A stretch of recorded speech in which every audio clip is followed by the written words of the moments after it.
اعوذ باللہ من الشیطان الرجیم بسم اللہ الرحمن الرحیم۔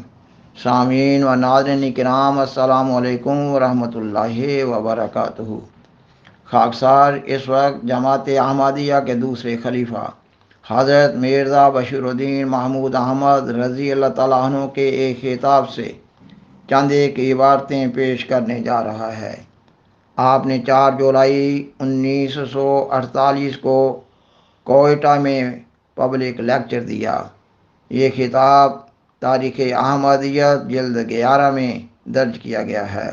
آپ فرماتے ہیں، سب سے پہلے تو میں یہ کہنا چاہتا ہوں کہ کسی چیز کا حصول ایک علیحدہ امر ہے، اور اس چیز کے حاصل ہو جانے کے بعد اسے قائم رکھنا بالکل علیحدہ بات ہے۔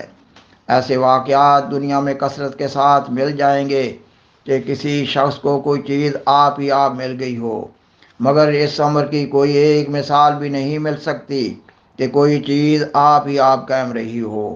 یہ تو ہو سکتا ہے کہ کوئی شخص کسی پر مہربان ہو کر اسے مکان دے دے، یہ بھی ہو سکتا ہے کہ اسے کہیں سے روپوں کی تھیلی مل جائے، یا اسے نوٹوں کا بنڈل کسی جگہ سے مل جائے، مگر یہ مثال دنیا میں کہیں نظر نہیں آئے گی کہ کوئی شخص اپنے مکان کی مرمت کا خیال تک نہ کرے اور اس کی صفائی کی طرف توجہ نہ کرے، اور اتفاقی طور پر وہ مکان آپ ہی آپ صحیح اور درست حالت میں چلتا چلا جائے۔ یہ تو ممکن ہے کہ کسی کو اتفاقی طور پر روپوں کی کوئی تھیلی مل جائے، مگر یہ ممکن نہیں کہ اتفاقی طور پر وہ آپ ہی آپ خرچ ہوتی رہے۔ اس طرح زمین آپ ہی آپ مل سکتی ہے، جائیداد آپ ہی آپ مل سکتی ہے، مگر یہ ممکن نہیں کہ زمین اور جائیداد بغیر ہماری توجہ کے آپ ہی آپ قائم رہے۔ یہی حال پاکستان کا ہے۔ پاکستان کا حصول اور پاکستان کے قیام کا سوال دونوں علیحدہ علیحدہ امر ہیں۔ میں سمجھتا ہوں وہ لوگ جنہوں نے پاکستان کے حصول کے لیے قربانیاں کی تھیں، وہ بھی یہ نہیں سمجھ سکتے تھے کہ پاکستان اتنی جلدی اور ایسی صورت میں مل جائے گا۔ ہم اس امر سے انکار نہیں کر سکتے کہ ایک گروہ نے اس غرض کے لیے بڑی بھاری قربانیاں کی ہیں اور بہت بڑی مشکلات کا اسے سامنا کرنا پڑا ہے، مگر ہم اس امر سے بھی انکار نہیں کر سکتے کہ جس رنگ میں پاکستان ملا ہے، اس میں صرف انسانی کوششوں کا دخل نہیں بلکہ خدا تعالیٰ کے فضل کا بھی بہت بڑا حصہ ہے، جس نے ان کوششوں کو پایا تکمیل تک پہنچا دیا۔ اب ہمارے سامنے یہ سوال ہے کہ پاکستان کا مستقبل کیسا ہو۔ اگر کسی کو کوئی اچھی عمارت مل جائے اور وہ اسے اپنی عدم توجہ سے بگاڑ دے تو دنیا اسے عزت کی نگاہ سے نہیں دیکھ سکتی، بلکہ اگر اس عمارت کو وہ اسی حالت میں رہنے دے جس حالت میں وہ عمارت اسے ملی تھی، تب بھی وہ تعریف کے قابل نہیں سمجھا جاتا۔ تعریف کے قابل وہ تب سمجھا جاتا ہے جب وہ اسے پہلے سے بہت اچھی حالت میں چھوڑ جائے۔ پس ہمیں اس سوال پر غور کرتے ہوئے کہ پاکستان کا مستقبل کس طرح اچھا بنایا جا سکتا ہے، یہ امر یاد رکھنا چاہیے کہ اصل مقابلہ اسی وقت شروع ہوتا ہے جب کوئی چیز حاصل ہو جاتی ہے۔ اگر کوئی شخص اپنے ذہن میں یہ سکیم بنائے کہ میں اس طرح تجارت کروں گا اور میرے پاس لاکھوں روپیہ جمع ہو جائے گا، تو ماں شیخ چلی جیسے خیالات پیدا ہونے کی وجہ سے ڈاکو اس کے گھر پر حملہ نہیں کر دیں گے۔ لیکن اگر وہ اپنی سکیموں میں کامیاب ہو جائے تو اس کے بعد بے شک اسے خطرہ پیدا ہوگا کہ کہیں ڈاکو میرے گھر کو نہ لوٹ لیں۔ پاکستان کبھی جب تک قیام نہیں ہوا تھا، اس کی مخالفت کا صحیح طور پر جذبہ پاکستان کے مخالفوں کے دلوں میں پیدا نہیں ہوا تھا، جس طرح کسی شخص کے گھر پر ڈاکہ ڈالنے کا خیال لوگوں کو نہیں آ سکتا جس نے ابھی تک اپنی کسی سکیم کو چلایا ہی نہ ہو۔ جب تک پاکستان قائم نہیں ہوا تھا، دشمن سمجھتا تھا کہ پاکستان کا خیال مجنونوں کی ایک بڑھ ہے، اور گو ایک حصہ مخالفت بھی کرتا تھا، مگر بعض لوگ اس وجہ سے مخالفت نہیں کرتے تھے کہ جو چیز ابھی بنی ہی نہیں اس کی ہم مخالفت کیوں کریں، یا کم سے کم وہ شدید مخالفت نہیں کرتے تھے۔ لیکن جب پاکستان وجود میں آ گیا تو جو اس کے مخالف تھے وہ پاکستان کے قیام میں اپنی سکیموں کی تباہی دیکھ رہے تھے۔ ان کی مخالفت کا جذبہ بڑک اٹھا اور انہوں نے سمجھا کہ اب ہمیں اس کو مٹانے کی پوری کوشش کرنی چاہیے۔ لیکن جہاں ایک طرف ہم یہ دیکھتے ہیں کہ کسی چیز کے حصول کے بعد مخالفت بڑھ جاتی ہے، وہاں دوسری طرف ہمیں یہ بھی نظر آتا ہے کہ جب کوئی چیز مل جاتی ہے تو بسا اوقات اس چیز کو حاصل کرنے والے کے دل سے اس کی عظمت مٹ جاتی ہے اور وہ اس چیز کو کھو بیٹھتا ہے۔ چنانچہ دنیا میں کثرت کے ساتھ ایسی مثالیں ملتی ہیں کہ بعض لوگوں نے بڑے بڑے کام کیے اور اپنے مقصد کے حصول کے لیے انہوں نے سر توڑ کوششیں کیں، مگر جب مقصد حاصل ہو گیا تو مطمئن ہو کر بیٹھ گئے اور اس طرح وہ چیز جس کے حصول کے لیے انہوں نے سال ہر سال قربانیاں کی تھی اسے اپنی غفلت سے ضائع کر بیٹھے۔ اصل بات یہ ہے کہ جب تک خطرہ سامنے ہوتا ہے لوگوں کے دلوں میں بہت جوش ہوتا ہے، لیکن جب خطرہ آنکھوں سے اوجھل ہو جاتا ہے تو وہ مطمئن ہو جاتے ہیں، حالانکہ خطرہ بس دستور موجود ہوتا ہے۔ بیمار کی حالت جب تک خراب ہوتی ہے تیمار دار بھی اور ڈاکٹر بھی بڑی توجہ سے علاج کرتے رہتے ہیں، لیکن بسا اوقات جب بیمار کی طبیعت سنبھالا لیتی ہے تو ڈاکٹر بھی سمجھ لیتے ہیں کہ اسے آرام آ رہا ہے اور تیمار دار بھی اس خیال سے کہ اب تو اسے افاقہ ہے ادھر ادھر چلے جاتے ہیں یا تھکے ہوئے ہوں تو لیٹ جاتے ہیں، مگر اس دوران میں مریض کی موت واقع ہو جاتی ہے۔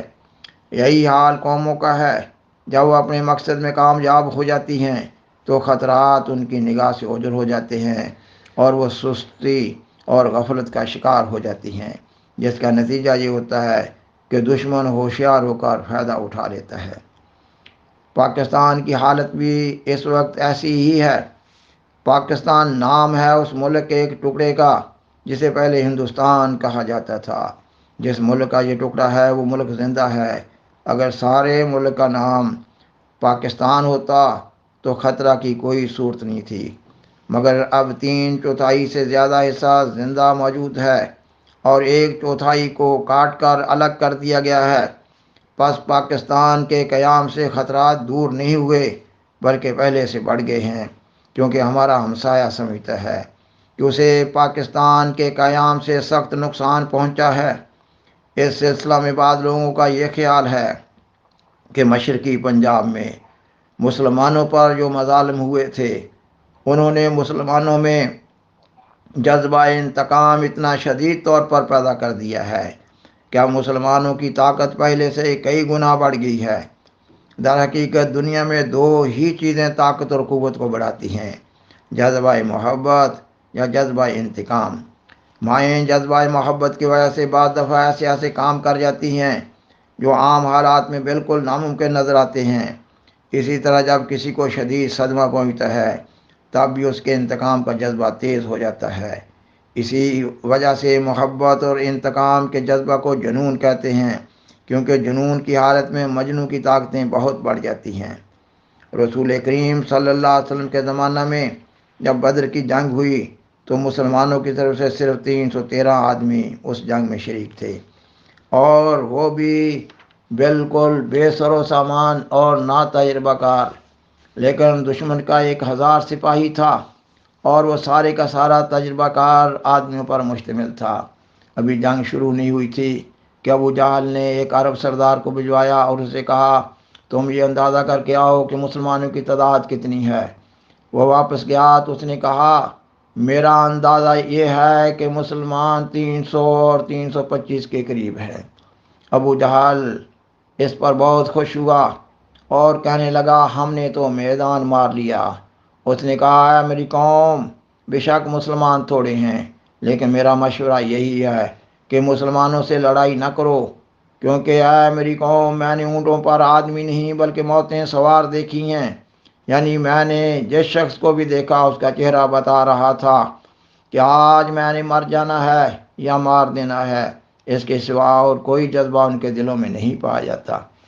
گویا اس جذبہ انتقام نے مسلمانوں کو ایسی طاقت دے دی کہ ایک شدید ترین دشمن اسلام نے بھی ان کے چہروں سے پڑھ لیا کہ اب وہ اس میدان سے واپس نہیں لوٹیں گے سوائے اس کے کہ وہ کامیابی حاصل کر لیں یا اسی جگہ لڑتے ہوئے جان دے دیں۔ جب یہ جذبات کسی قوم میں پیدا ہو جاتے ہیں تو اسے عام سطح سے بہت اونچا کر دیتے ہیں۔ لیکن میں سمجھتا ہوں کہ کچھ اور باتیں بھی ہیں جن کو ہمیں نظر انداز نہیں کرنا چاہیے، اور وہ یہ کہ انتقام کا جذبہ صرف نقصان پر مبنی نہیں ہوتا بلکہ احساس نقصان پر مبنی ہوتا ہے۔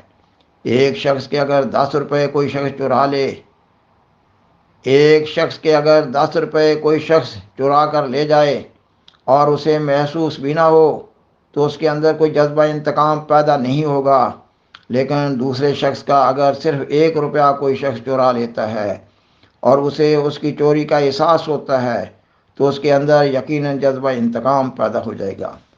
پر جذبات حقیقت پر مبنی نہیں ہوتے بلکہ احساس حقیقت پر مبنی ہوتے ہیں۔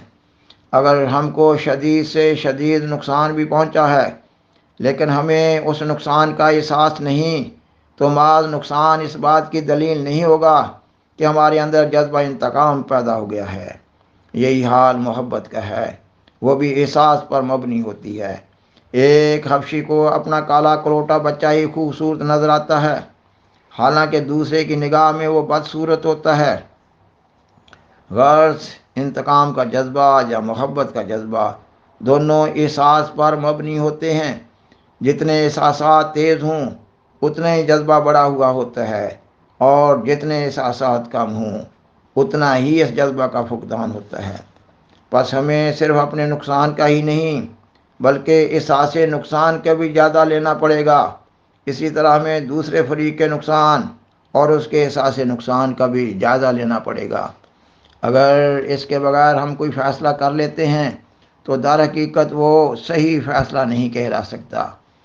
دوسری چیز جو پاکستان کے مستقبل کے متعلق ہمیں ہمیشہ مد نظر رکھنی چاہیے وہ یہ ہے کہ پاکستان کا مستقبل محض اسلام کو اپنی عملی زندگی میں داخل کرنے کے ساتھ وابستہ ہے، اور اس کی وجہ یہ ہے کہ ہم نے پاکستان کا مطالبہ اس بنا پر کیا تھا کہ ہماری تہذیب الگ ہے اور ہندو تہذیب الگ۔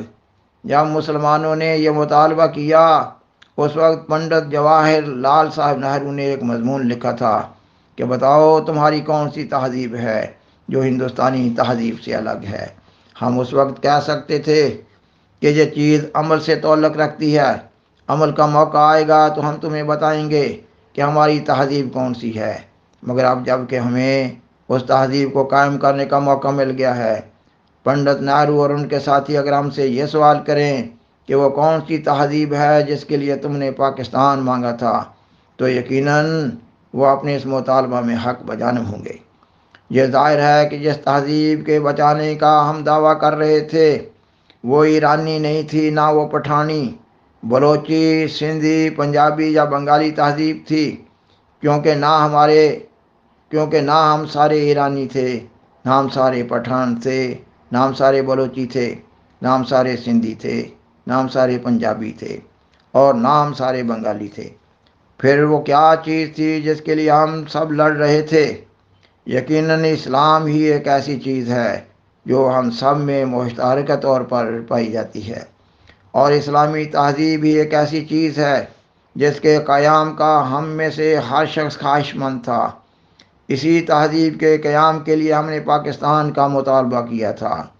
اب جب کہ علیحدگی ہو چکی ہے، سوال یہ ہے کیا ہم نے وہ غرض پوری کر لی ہے جس کے لیے ہم نے علیحدگی طلب کی تھی؟ اگر ہم نے اس غرض کو پورا نہیں کیا تو دنیا ہمیں کہے گی کہ تم نے غلط دعویٰ کیا تھا۔ در حقیقت تم الگ ذاتی حکومت چاہتے تھے، مگر ناواقف لوگوں میں جوش پیدا کرنے کے لیے تم نے اسلامی تہذیب کے نام سے شور مچا دیا۔ مختصر لفظوں میں میں یوں سمجھتا ہوں کہ ہماری لڑائی اس لیے نہیں تھی کہ ہم اپنے لیے گھر مانگتے تھے، بلکہ ہماری لڑائی اس لیے تھی کہ اس ملک میں ہمارے آقا اور سردار حضرت محمد رسول اللہ صلی اللہ علیہ وسلم کا گھر نہیں تھا۔ ہم ایک زمین چاہتے تھے جسے محمد رسول اللہ صلی اللہ علیہ وسلم کی زمین کہا جا سکے۔